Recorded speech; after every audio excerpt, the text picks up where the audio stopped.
3년 전에 한 60억에 매입을 했거든요. 너무 고금리를 쓴 거예요. 이분이 풀로 레버리지를 땡기다 보니까 금리가 봤더니 10%가 넘던, 못 갚으니까 금리가 계속 올라갔던 거죠. 건물 자체가 나쁜 건 아닌데 이분이 너무 과도하게 레버리지 썼고 또 다른 사업들도 하다 보니까 연속적으로 영향을 받은 케이스죠. 공실이 나거나 아니면 과도한 레버리지를 써가지고 감당이 안 되는 분들의 물건들이 자기가 2년 전에 3년 전에 샀던 금액보다 더 낮게 나오는 경우가 있어요.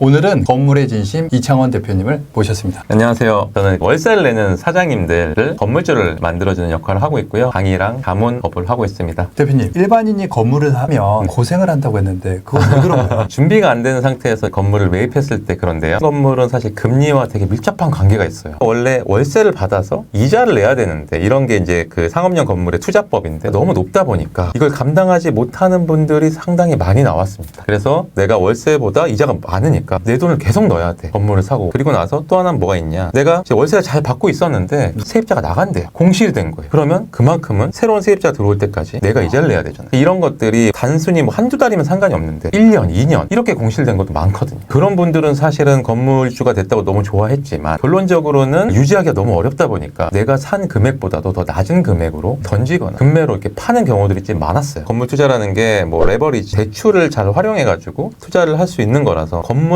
가액보다는 적은 돈으로 투자를 할 수는 있지만 이게 만약에 내가 감당을 할 수 없으면 사실은 이게 너무나 큰 위험으로 다가오죠. 난다 하더라도 네. 이자를 감당할 수 있는 만큼의 캐시플로우가 네. 필요하다는 말씀이신가요? 많이 볼 수 있는 게 건물 매입 당시에는 금리가 뭐 한 3% 정도 됐어요. 근데 수익률도 3%였어요. 딱 똑같았어. 근데 금리가 3, 4, 5 이렇게 5%까지 올랐잖아요. 그러니까 내가 월세는 300 받는데 이분은 500을 내야 되는 거예요. 그러니까 당연히 감당이 안 되고 또 하나는 신축을 했는데 임차가 나가야 되는데 계속 안 나가는 거죠. 알고 봤더니 공급이 순간적으로 많아서 수요를 못 따라오는 거예요. 그런 경우에는 사실은 땅값과 신축비까지 풀 대출로 받았는데 그게 보통 강남 같은 경우에는 이자가 한 2, 3천 되거든요. 이게 한 1년 정도 되면 한 3억 되잖아요. 이런 분들이 사실 못 버티고 물건을 이렇게 던지는 사례들이 좀 많았습니다. 부동산 임대법인이나 고객분 중에서 빌딩을 매매하시는 분들이 많으신데 그분들은 약간 고소득인 경우가 많다 보니까 버티긴 하십니다. 그렇죠. 버티면서도 네. 말씀하신 금리가 막 5%, 10 육박하게 되면 이걸 던져야 되냐 말아야 되냐 그런 고민이 진짜 많으셨거든요. 맞아요. 위기 속에도 기회가 있죠. 어떻게 보면 누구의 슬픔이 누구의 기쁨이 될 수도 있는 건데 2, 3년 전에 건물을 매입을 했었는데 과도한 레버리지를 써가지고 감당이 안 되는 분들의 물건들이 자기가 2년 전에 3년 전에 샀던 금액보다 더 낮게 나오는 경우가 있어요. 이런 경우들의 금매들을 지금은 눈치 빠른 사람들은 이런 걸 줍줍 하고 있습니다. 예를 들면은 송파에 방이동 건물 계약한 게 있는데 이게 감정평가가 한 65억 정도 나왔어요. 대로변 건물이고 의원이랑 약국까지 있는 건물이었는데 2, 3년 전에 한 60억에 매입을 했거든요. 너무 고금리를 쓴 거예요. 이분이 풀로 레버리지를 땡기다 보니까 금리가 봤더니 10%가 넘던 10%요? 예. 그 이구명 쓴 거 아닌가요? 그러니까요. 이게 안 되니까 막 추가 대출 받으면서 못 갚으니까 금리가 계속 올라갔던 거죠. 결국에는 지금 야 고금리에 건물 사라고 했을 때 매수자가 별로 없잖아요. 네. 이럴 때 가격 딜을 제대로 해가지고 매입을 했는데 이게 56억 5천에 매입을 했어요. 더 싸게. 그렇죠. 그분은 60억에 샀고 지금 감정평가금이 한 65억 나오는데 세입자도 있다면서요? 그렇죠. 풀로 다 되어 있어요. 수익률도 좋고 건물 자체가 나쁜 건 아닌데 이분이 너무 과도하게 레버리지 썼고 또 다른 사업들도 하다 보니까 연속적으로 영향을 받은 케이스죠. 그래서 이렇게 이분은 사실은 투자로서는 실패를 했다고 볼 수 있지만 사는 사람 입장에서는 경쟁자가 없는 시장에서 되게 빠르게 들어가서 줍줍을 한 거죠. 제 고객분 중에서 갑자기 상속이 발생돼서 아. 수십억의 상속세가 발생했는데 형제간에 협의가 제대로 안 되게 되면 빨리 세금 내고 n분의 1하고 끝내자라고 하는 경우들이 많거든요. 맞아요. 그럼 이거 명의를 갖다가 유지한다는 것 자체도 힘든 상황이라고 하게 그쵸. 되면 그때 막 금매 물건이 떨어지고 막 최근에 저희가 계약한 건들 중에 한 40%가 상속건입니다. 도장 찍으러 4명, 5명이 와요. 보면은 이분들 어쨌든 돌아가시고 나서 6개월 안에 정리를 해야 세금도 내고 여러 가지를 또 깔끔하게 할 수 있잖아요. 네. 그래서 지금 시장에서는 어쨌든 금매랑 상속건들 이런 것들이 지금 거래가 하나둘씩 되고 있습니다.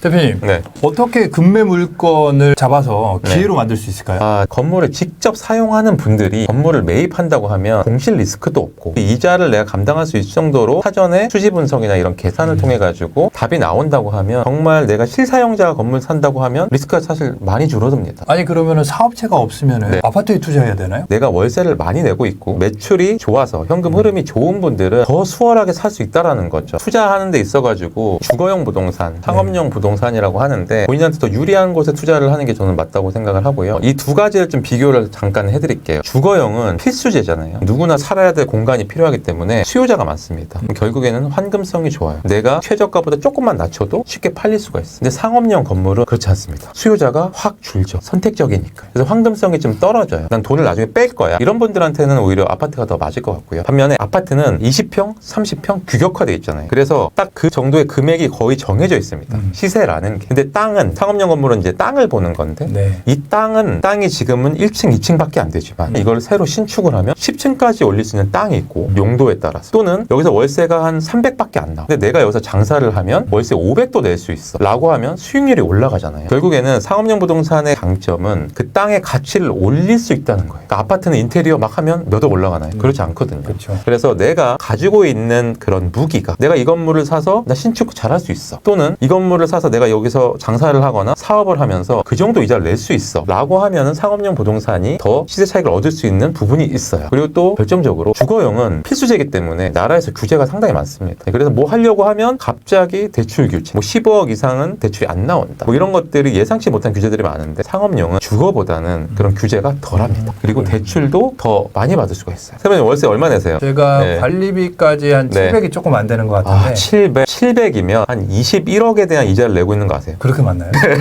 제가 이게 만든 공식인데 네. 월세에다가 300을 곱하면 내가 감당할 수 있는 대출 금액이 나와요. 지금 시중 금리가 3%대인데 금리는 왔다 갔다 변동을 하잖아요. 이걸 한 10년 정도 평균을 하면 4% 정도 나와요. 그러면 내가 대출을 받았을 때 4% 이자를 12개월로 나누면 이게 이제 300이라는 공식이 나오거든요. 결국에는 뭐냐면 21억을 내가 대출을 받았어. 4% 금리야. 네. 그럼 매월 이자가 대표님이 내고 있는 700만 원. 대표님은요 21억짜리 건물을 사서 이자를 낼 수 있는 분입니다. 근데 이 부분을 사람들은 많이 관가하고 모르고 있는 거죠. 그래서 월세와 이자의 이런 상관관계, 관점을 달리하면 완전 다르게 보이거든요. 근데 내가 예를 들어서 대표님이 700을 낼 수 있죠. 근데 마진이 조금 더 수익이 좋아서 얼마까지 더 낼 수 있다. 예를 들어 뭐 1000만 원 낼 수 있다. 그러면 곱하기 300 하면 30억짜리 건물을 사서 이자를 낼 수 있는 분이라는 거죠. 대표님 저도 2년 안에 저의 4억 내지 사무실 갖고 싶습니다. 무조건이죠, 이거는. 자기 자본 뭐 거의 한 20억 있어야 되는 거 아닌가요? 많은 분들이 이게 모를 수도 있는데 상업용 건물은 매매가보다 감정평가 금액이 높고 건물 살려는 분의 신용이 좋으면 거의 80%까지도 나오거든요. 대표님이 예를 20억 정도 가지고 건물 사겠다라고 하면 거의 한 70억짜리도 살 수가 있다. 그러면 그래도 입지가 좋은 건물들을 좀 찾아볼 수 있겠죠. 근데 이런 부분들을 상당히 많이 모르세요. 많은 그 사장님들께서 건물 하면은 막 몇십억짜리, 몇백억짜리만 생각하는데 사실 50억 이하, 20억 이하 이런 것들도 되게 많아요. 그래서 거래량을 이렇게 따져보면 50억 이하의 거래량이 한 70% 정도 됩니다. 그 안에서 엄청나게 많은 거래들이 이루어지고 있어요. 현금이 뭐 20억이 없더라도 10억, 5억 정도 있더라도 건물에 한번 도전을 해볼 수 있다. 저는 이런 말씀을 좀 드리고 싶습니다. 캐시플로우, 현금 흐름이 좋으신 분들 있잖아요. 이런 분들은 건물에 대한 80% 대출 외에 신용대출이라던가 그다음에 뭐 사업자 대출이라던가 이런 다양한 대출들을 활용할 수가 있어요. 그래서 제가 뭐 컨설팅을 하거나 이렇게 이야기하다 보면 거의 한 10% 정도로 건물을 매입하는 경우들이 있고요. 나머지 90%가 만약에 레버리지라고 한다면 당연히 건물 매입 전에 계산을 해봐야죠. 90%에 대한 레버리지를 내가 감당할 수 있는지 그리고 내가 무슨 일이 있었을 때 1년 동안 이 이자를 내가 감당할 수 있는 정도가 되는지 파악을 해서 가능하다고 하면 정말 적은 힘으로 큰 레버리지를 쓸 수가 있는 거죠. 시설 대출, 운전 대출, 네네. 가계 대출 여러 가지 다 쓸 수가 대출들이 있다는 있는 거고 거죠. 그리고 술집 하시는 분들은 주류 대출도 있어요. 주류 대출은 심지어 무이자입니다. 물론 단기간에 원금 상환을 나누어서 해야 되는 부분도 있지만 이런 부분들을 모르는 분들이 많고요. 저희 수강생, 당사는 건물주다 수강생분들 중에 병원 원장님이 계셨어요. 병원 원장님이 이제 네 분이 같이 종합검진센터를 하나 운영을 하세요. 근데 거기가 경기도긴 한데 여기 이제 생기는 곳이고 월세가 한 3천 정도 됩니다. 땅도 한 300평 돼요. 5, 6층 정도 되는 규모인데 월세 3천은 당연히 냈어요. 네. 냈는데 갑자기 4천으로 올려달라고 건물주가 온 거예요. 근데 갑자기 1,000만 원을 올리는 게 너무 부담스럽잖아요. 근데 그때 당시에 이제 3천만 원이면 내가 얼마짜리 살 수 있지? 곱하기 300을 해보니까 얼마예요? 3천이면 90억이잖아요. 90억. 그래서 이분이 그분한테 가가지고 차라리 저희한테 그냥 팔아라 해가지고 실제로 96억인가? 이렇게 매입을 한 거예요. 근데 본인은 이제 공부를 했으니까 이 방법을 알았는데 옆에 원장님들은 야 그렇다고 이거 건물 사서 나중에 어떻게 파냐 계속 이제 이런 거죠. 그래서 결국에는 설득을 해가지고 5억씩 모아서 한 20몇 억으로 대출 70억을 받았어요. 그러니까 한 5억 정도로 건물 매입을 한 거죠. 근데 70억 대출 받았잖아요. 그때 당시만 해도 금리가 높았어요. 네. 한 5% 됐거든요. 그때 이자가 얼마였을까요? 70억에 5%. 그럼 한 3억 5천 한 달에 네. 이자가 3천 월세가 3천 네. 똑같네요. 그죠? 와. 완전 현타가 온 거죠. 지금 4%거든요. 4%면 2,300. 이분들은 이걸 몰랐으면 1,000만 원 올려줄 수밖에 없어요. 왜 그러냐? 이미 여기서 5년, 10년 했기 때문에 병원에 오시는 환자분들 있죠. 이분을 놓고 어디 갈 수가 없어. 그리고 한번 이전할 때마다 몇 천만 원 깨집니다. 장비들을 이전하는 게. 와, 저는 이런 생각을 하는데요. 네. 사람들이 이제 직장 생활을 처음 하고, 그다음에 거기서 경험을 쌓고 사업을 네. 하기도 하고, 하고 네네. 계속 또 직장 다니다가 어떤 부동산 투자를 하기도 하지만 기본적으로는 노동소득, 그 다음에 사업소득, 그리고 나서 어느 정도 돈을 벌게 되면 자본소득이라는 테크트를 네네. 하지 않습니까? 그렇죠. 물론 재테크를 잘해서 직장 소득을 받으면서도 자본소득으로 갈아타기도 하고요. 하지만 이 자본소득으로 간다는 거는 자기가 마음을 먹지 않으면 갈 수 없는 어떤 유리 천장이 있는 네. 것 같아요. 맞습니다. 그런 것들에 대한 편익견들도 많은 것 같아요. 내가 어떻게 건물주가 돼? 라는 편익견이 많은 것 같은데 네네. 보시는 분 중에서도 건물이 이미 있으신 분들도 많으시겠지만 그렇지 않은 사업하시는 분들, 병원 원장님들도 계실 텐데 네. 이런 분들한테 좀 현실적으로 어떻게 생각하시면은 좀 더 편하게 건물 구입에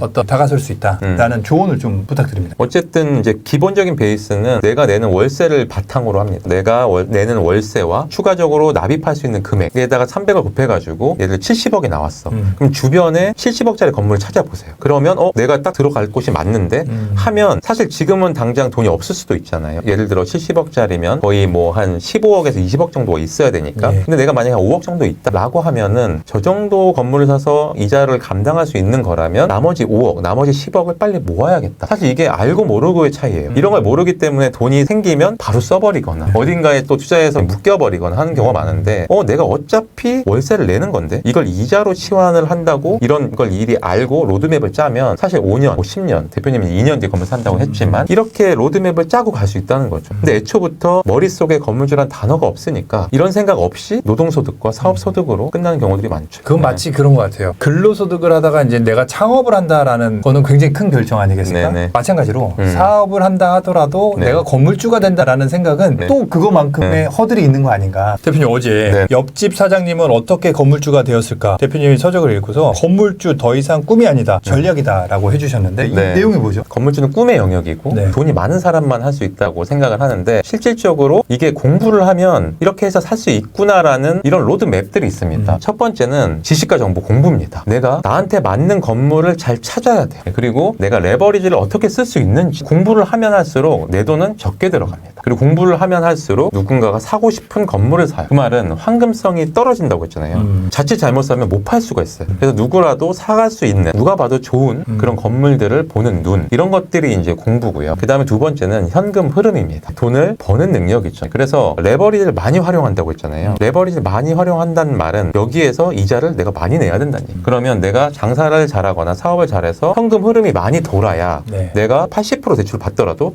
이걸 낼 수 있다. 이게 이제 두 번째가 현금 흐름. 결국에 장사나 사업을 잘해야 된다. 그리고 세 번째는 보유 자금, 현금이죠. 네. 이거는 돈을 모으는 능력입니다. 내가 버는 능력과 모으는 능력이 정말 다른 게 제가 상담을 해보면 저 옛날에 뭐 2, 3천씩 벌었습니다. 근데 지금 돈이 없어. 왜냐면 다 썼거든요. 목표가 없었으니까. 로드맵이 없었으니까. 근데 애초부터 나는 공부를 통해 가지고 내가 내는 월세가 거의 쓰레기네. 다 없어지는 돈이네. 너무 아깝다. 나 건물 사야겠다. 라고 하면 현금 흐름을 높일 수밖에 없어요. 왜냐면 돈을 모아야 되니까. 그러니까 이 3요소가 각각 따로 있지만 연결되어 있어요. 그래서 보유 자금 자체를 내가 모으는 돈에서 매출을 확 올려가지고 이 돈을 악착같이 모아야 됩니다. 그래서 이렇게 세 가지가 있고 사실 옛날에는 보유 자금만 많으면 사면 됐어요. 좋은 자리에 코너 건물 좋잖아요. 근데 사실은 너무 큰 금액들은 우리가 사기 어렵기 때문에 이렇게 이 세 가지를 동시에 단계별로 해도 되는데 동시에 하면 건물주가 되는 속도가 훨씬 빠르다. 그래서 저의 뭐 이야기도 여기다 담았는데 2억에서 시작해가 건물을 매입하는 데까지 한 6, 7년 정도 걸렸거든요. 이 세 가지 요소를 동시에 공부를 하면서 매출도 올리면서 올라간 매출을 계속해서 모으면서 그래서 이런 방향성이 좀 중요하다고 저는 생각합니다. 어쨌든 지식, 네. 그다음에 캐시플로우, 예. 그다음에 통장 잔고, 예, 보유 자금. 건물 매입 프로세스에 대한 내용도 있는 것 같아요. 건물에 대해서 전혀 모르는 분들이 많다 보니까 실무적인 이야기를 좀 많이 넣었어요. 그래서 어떻게 A부터 Z까지 시작을 해야 되는지를 넣었고 저는 이제 건물 매입 플로우라고 하는데 첫 번째는 기준 설정입니다. 내가 정말 필요한 면적, 얼마나 작은 면적까지 쓸 수 있는지 그리고 내가 원하는 지역이 어딘지 얼마짜리를 살 수 있는지에 대한 기준을 명확하게 세워야 됩니다. 두 번째는 그 기준에 맞게 건물을 찾는 거죠. 찾는 것도 어려워하시는데 사실 네이버 부동산에서도 건물로 찾을 수가 있고요. 그리고 요즘에 프롭테크라고 너무 잘 돼 있어요. 프롭테크에 들어가 보면 거기에서 물건들을 아주 온라인상에서 아주 쉽게 볼 수 있거든요. 그 다음에 분석. 내 기준에 맞는 물건이 들어왔어. 그럼 이게 정말 좋은 물건이야. 그리고 내가 갖고 있는 현금으로 살 수 있어. 그리고 대출이 잘 나와. 이런 분석들을 하는 거예요. 그래서 이 분석에는 여러 가지 툴들이 있는데 지금 이 영상을 보시고 바로 적용해 볼 수 있는 것들이 있어요. 예를 들면 뭐 밸류맵이라고 쳐서 들어가 보시면 내가 지금 장사하거나 사업하는 그 건물 있죠. 그 건물이 언제 팔렸는지를 알 수가 있습니다. 나는 월세를 내가 내는 월세 곱하기 300 했더니 한 30억 정도를 내가 살 수 있는 건데 그 건물을 클릭했더니 작년에 이 건물주가 30억에 샀네. 이런 걸 알 수 있는 거예요. 그리고 부동산 플래닛이라고 있어요. 네. 여기 들어가 보시면 주소 베이스로 돼 있거든요. 네. 주소를 딱 클릭하면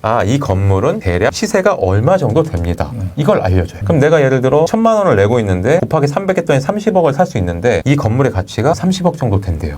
그럼 나 이거 살 수 있는 거 아니야? 라고 할 수 있겠죠. 근데 나머지 층에서 또 월세도 받네. 그럼 내 돈은 더 적게 들어가겠는데? 이런 것들을 분석을 해볼 수 있는 거죠. 그렇게 해서 이제 분석을 통해 가지고 와 이거 너무 좋다. 그리고 내가 대출도 잘 나오고 내가 가지고 있는 돈으로 살 수 있어. 라고 하면 이제 계약 단계로 넘어. 계약이 진짜 너무 중요합니다. 왜 그러냐면 황금성이 좀 떨어진다고 했잖아요. 그래서 황금성이 떨어지기 때문에 매수자가 없을 때에는 금매 같은 경우는 매매가를 많이 낮출 수가 있어요. 많이 깎으면 아까도 4, 5억 이렇게 되잖아요. 그래서 어떻게 협상하느냐에 따라서 매매가를 많이 낮출 수가 있다. 그러려면 분석을 잘해야 돼요. 등기부 등본이나 이런 데 들어가서 이게 상속 물건인지 대출이 많이 있는지 이런 거를 볼 수 있고 그다음에 특약 이런 게 되게 중요합니다. 어떻게 특약을 쓰느냐에 따라서 세금도 있잖아요. 취득세나 이런 것들도 적게 낼 수 있고 그렇게 하고 나서 대출을 풀고 잔금까지 하면 이제 건물주가 되는 건데 이게 이제 하나하나 공부해야 될 양들이 꽤 있습니다. 이런 것들을 그래도 좀 보기 편하게 불인이들이 보기 편하게 이해하기 편하게 좀 써서 넣어놨어요. 재미있는 주제 중에 하나가 건물주가 되기 위한 필수 네. 지식 중에서 네. 꼭 알아야 하는 건물주의 현실이라는 현실. 주제가 있는데 네. 이건 어떤 내용인가요? 뭐 이렇게 짤도 많은데 네. 건물주의 현실 하면 할아버지가 하수구 막힌데 막 손잡았잖아요. 네. 건물주의 현실은 이 녹록치 않다 하는 그 사진 하나로 이제 대변할 수가 있는데 사실은 이제 건물이 이제 시설이다 보니까 시설이 노후화되거나 또 그렇게 임차인들이 좀 이렇게 과도하게 썼을 때 문제가 생기거나 했을 때 정말 투입 비용들이 좀 많이 들어갑니다. 그래서 건물을 이제 유지하는 유지 비용, 그 다음에 유지 관리 비용, 뭐 엘리베이터, 뭐 전기 하면서 딱 사서 끝나는 게 아니라 사고 나서 그 뒤에도 들어가는 돈들이 꽤 많다라는 것들을 좀 담았고 또 하나는 레버리지를 과도하게 썼을 때 이게 해칭이 안 되는 경우들이 있어요. 네, 그래서 예를 들어 내가 장사를 잘하는 분들은 사셔라라고 했는데 장사가 좀 잘 안 되고 조금 애매한데 너무 무리해서 사는 경우에는 내가 장사도 안 돼, 사업도 안 되는데 사업이 안 되니까 당연히 이자도 못 내겠죠. 건물에 대한 이자도 못 내고 사업의 매출도 떨어져요. 이러면 감당이 안 됩니다. 그럼 정말 최악으로 갈 수도 있거든요. 그래서 사전에 내가 정말 건물을 살 수 있는 체력이 되는지를 사전에 반드시 알아보고 가야 돼요. 그래서 이런 것들을 모르고 갔을 때 경매로 넘어가거나 내가 정말 힘들게 산 건물을 헐값에 넘겨야 될 수도 있는 거죠. 몇 년 전까지만 해도 강북의 그 갭투자 영끌에서 그 많이 좀 폭망한 케이스들 있지 않습니까? 건물도 똑같은 거예요. 그럴 수 있습니다. 너무 무리한 대출을 받는다든지 네, 하게 네. 되면 다양한 것들을 말씀해 주시긴 했는데 네. 어쨌든 이게 건물주의 현실이라는 게 장단점을 우리가 봤을 때 최악의 경우도 네. 상정하고 미리 마음의 준비를 하고 그렇다고 하게 되면 이게 극복이 가능한 거냐 네. 최악의 상황이 왔을 때 내가 이거를 감당이 가능하겠냐라는 상황을 좀 보게 맞습니다. 그러니까 어쨌든 이것도 투자기 때문에 사실 확률 게임이라고 보는 거거든요. 어떤 상품에 투자를 했을 때 내가 돈을 벌 확률이 높은가, 망할 수 있는 확률이 낮은가를 보는 거기 때문에 이게 오히려 사업이나 이런 것들이 되게 연속적으로 잘 되기 어렵잖아요. 이런 부분들을 해칭하기 위해서 자산소득으로 가는 건데 방향성은 저는 맞다고는 보지만 이게 이제 너무 과도하게 했을 때에는 오히려 역효과가 날 수 있다. 이렇게 말씀드리고 싶습니다. 그리고 정말 많이 물어보는 것 중에 하나가 건물 살 때 개인으로 사나요? 법인으로 사나요? 저한테도 많이 물어봐서 저도 말씀을 많이 드리는데 오히려 세무사님이 정확하게 말씀해 주시면 너무 좋을 것 같아요. 제가 법인 전환 컨설팅을 많이 하는데요. 어떤 분들한테 법인으로 해야 된다라고 네. 하면 그 건물에 대한 소득이나 자산가치 증가분이 네. 내 개인 명의로 굳이 안 와도 된다. 깔끔하게. 그러면은 법인으로 무조건 하시는 걸 추천드리고요. 그게 아니라 여기서 소득을 내가 빼서 생활비로 써야 되는데 투자 소득을 내가 개인화시켜서 뭔가를 해야 되는데 라는 분은 제가 비추합니다. 왜냐하면 법인세율은 10% 20% 세율이고 임대업은 또 지방세까지 20% 되는데 개인 소득세율이 30% 40% 건보료까지 거의 50%에 육박한다고 했을 때 10% 20% 30%의 레버리지를 세금을 내지 않고 법인에서 그거를 적게 냈기 때문에 네네. 유보소득으로 재투자를 할 수가 있는 거거든요. 그런 분들이 법인으로 투자하시는 게 맞고 그게 아니라 나는 무조건 다 엑시트를 해야 된다 네. 라고 하면은 신중하게 좀 판단을 하셔라 라고 말씀드리고 좋은 있습니다. 말씀인 것 같습니다. 대표님이 부동산 길라잡이이신데 좀 기억에 남는 에피소드가 좀 있으신가요? 제 책에도 7명의 건물주가 된 사장님 사례들이 있거든요. 그 중에서 이제 하나가 좀 기억에 많이 남는데 곰탕집 사장님 이야기예요. 이분이 사실 1억밖에 없었는데 자기가 너무나 노동소득에 너무 지쳐 있었어요. 가마솥 옆에서 자야 되고 새벽에 뭐 잠도 못 자고 곰탕을 계속 끓여야 되니까 그러다가 거기다가 이제 저희 수업을 들었었는데 나는 무조건 자산소득으로 가야겠다라는 마음을 먹고 1, 2년 동안 한 1억 5천 정도 모아가지고 결론적으로는 레버리지 신용대출까지 해서 한 3억 8천까지 모았어요. 그래서 14억짜리 건물을 샀는데 방화동에 대로변 건물을 샀고요. 뭐 작긴 합니다. 네. 아주 꼬꼬마 빌딩인데 좋은 건 뭐냐면 11억을 대출을 받아서 자기 돈은 3억 8천 정도밖에 안 들어갔고 실제로 자기가 원래 장사했던 가게가 있었을 거잖아요. 거기에 보증금, 권리금 다 썼고요. 그리고 3층에서 직접 살아요. 그냥 자기가 원래 살던 뭐 전세금 같은 것까지 활용을 했으니까 이런 방법들이 사실 여기 많이 녹여 있거든요. 단순히 뭐 대출 80%도 받았지만 나머지 10%도 네. 내가 원래 깔고 있었던 거를 활용한 거라서 실제로 이 사람은 뭐 거의 한 3억 정도로 건물을 산 거죠. 뭐 오픈해갖고 장사 잘하고 있습니다. 제가 계약을 정말 자주 많이 치러 다니는데 매수자도 있지만 매도자를 보잖아요. 이분들이 보통 70대, 80대. 대표님 언제 얼마 주고 사셨어요? 내지는 등기부등본 보면 돈이 나오잖아요. 정말 막 한 20년 전에 5억 주고 사고 10억 주고 산 게 지금은 30억, 40억. 강남 아파트 뭐 사면 돼? 물어보거든요. 이분들을 보면서 아 이거구나. 정말 주요 지역 사람들이 원하는 곳은 이렇게까지 오를 수 있고 결국 시간에 투자하는구나.